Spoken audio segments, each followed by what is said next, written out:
Fala pessoal, tudo bem? Conforme prometido para vocês, estou gravando esse vídeo rapidinho aqui para poder deixar os principais pontos aí para vocês relembrarem, né? Para a nossa prova. Primeiro de tudo, vamos relembrar aqui rapidinho o conceito analítico de crime, certo? Crime é o quê? Fato típico, antijurídico ou ilícito, que é a mesma coisa, e culpável. Fato típico é composto por quais elementos? Conduta, resultado, tipicidade e nexo de causalidade. Não é isso? A antijuridicidade ou ilicitude, quando eu tenho um fato típico, eu já presumo, né, que ele seja antijurídico ou ilícito.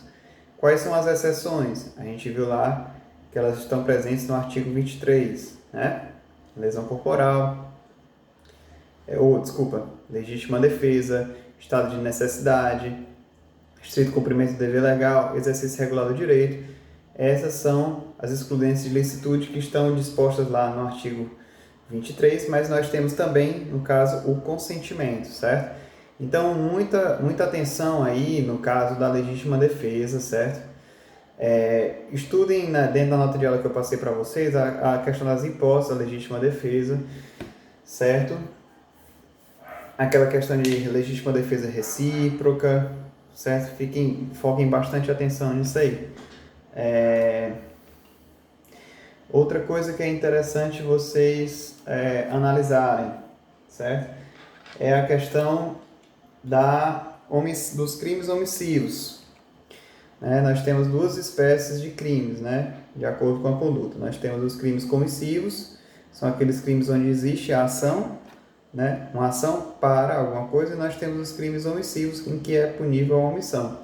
Nós temos a omissão própria, que é disposta pelos próprios tipos, por exemplo, do artigo 135, que é a omissão de socorro, mas temos a omissão imprópria, gente.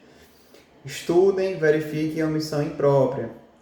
Artigo 13 do Código Penal. Verifiquem isso aí, que é muito importante também, certo? Outra coisa que eu julgo importante é os crimes culposos. Quando é que ocorre a punição de um delito, né? O delito ele é punido a título de dolo, não é isso? Artigo 18 do Código Penal. Contudo, existem exceções, crimes punidos por culpa. O que é a culpa? O que é um ato culposo? Quando você age com imprudência, né? Ou seja, sem responsabilidade, sem medir as consequências, imperícia, você não tem habilidade para agir, para fazer aquela coisa, e você faz e acaba gerando a consequência, e a negligência, que tem a ver com a displicência na hora de fazer o ato. Você até sabe fazer, mas você age de forma displicente. Então, pratica crime culposo quem age em uma dessas três hipóteses ou em mais de uma dessas hipóteses, tá certo? Outra coisa interessante, sim, é vocês estudarem, já repetir, né, as hipóteses lá das excludentes de licitude. Lembrando que a excludente de licitude, gente, a mais conhecida depois da legítima defesa, é o estado de necessidade, né, quando você faz aquilo, né, em que seu ato, geralmente, ele serve para você atingir um objetivo nobre, um objetivo necessário à sua sobrevivência, né? O exemplo clássico, no caso, é o furto famélico, né? Que a gente sempre tem aí.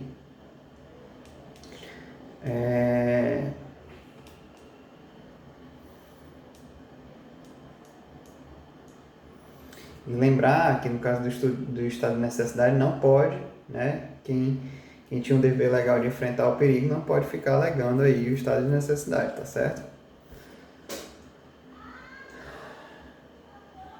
Outra coisa aqui que eu posso lembrar.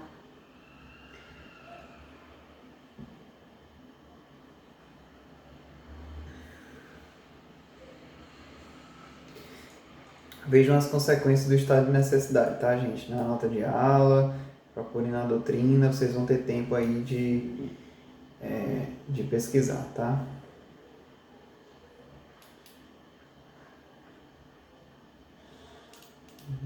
Outras coisas aqui.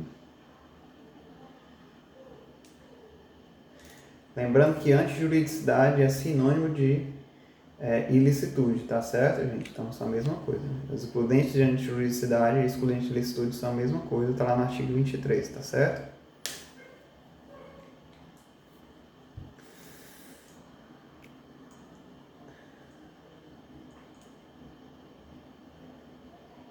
Lembrar também da questão dos ofendículos, tá, gente? Que são aqueles elementos que eu até comentei, né?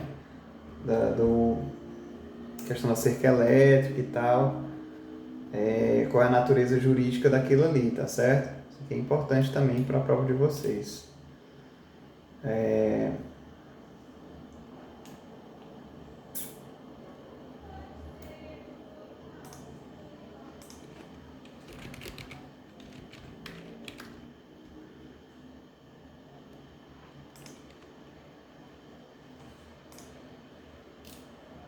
Ofendículos são excludentes de licitude, tá, gente? Só lembrando para vocês, tá?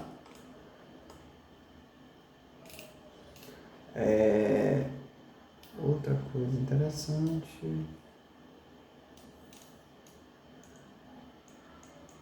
Sim, não esquecer das coisas que a gente já estudou. Por exemplo, lei penal no tempo e lei penal no espaço. Lei penal no tempo, lembrar a teoria, qual é a teoria que é aplicada, né? A teoria da atividade. E a lei penal no espaço, lembrar da teoria que a gente se aplica, teoria da ubiquidade, tá? Então, estudar o artigo 4º e o artigo 6º do Código Penal, não esquecer disso, tá certo, gente?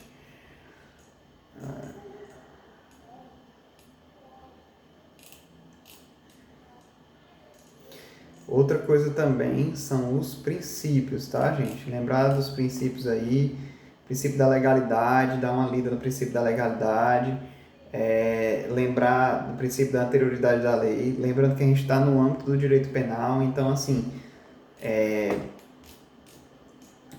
só vai haver a imputação de crime, né, por meio de lei, ou seja, portaria, medida provisória, qualquer outra coisa que não seja lei não vai poder imputar crime, tá certo, gente? Lembrar disso aí, por favor, tá?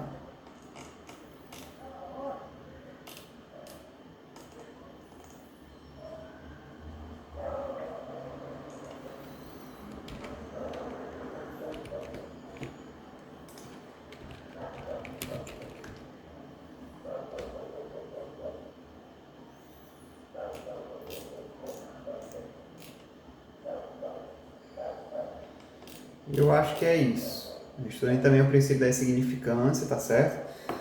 O princípio da insignificância está situado dentro da questão da tipicidade material, ou seja, o direito penal ele tem a ver com o princípio da insignificância tem a ver com o potencial ofensivo daquele delito, né? O potencial dano que aquele delito gera em relação ao bem jurídico.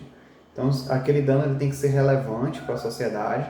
Se não for, lembrar daquela máxima, que o direito penal não se cuida a punir, né, qualquer coisa, né? Se algo for insignificante, não vai ser punido pelo direito penal, tá certo? Então, basicamente é isso. É um videozinho aí só para poder lembrar alguns conceitos para vocês, né, para direcionar o estudo de vocês aí nessa. Vocês têm tempo aí suficiente, é um dia, muita coisa, até amanhã vocês têm para fazer essa prova e dá para vocês pesquisarem aí tranquilo, tá certo? Um grande abraço, boa sorte para todos. Valeu!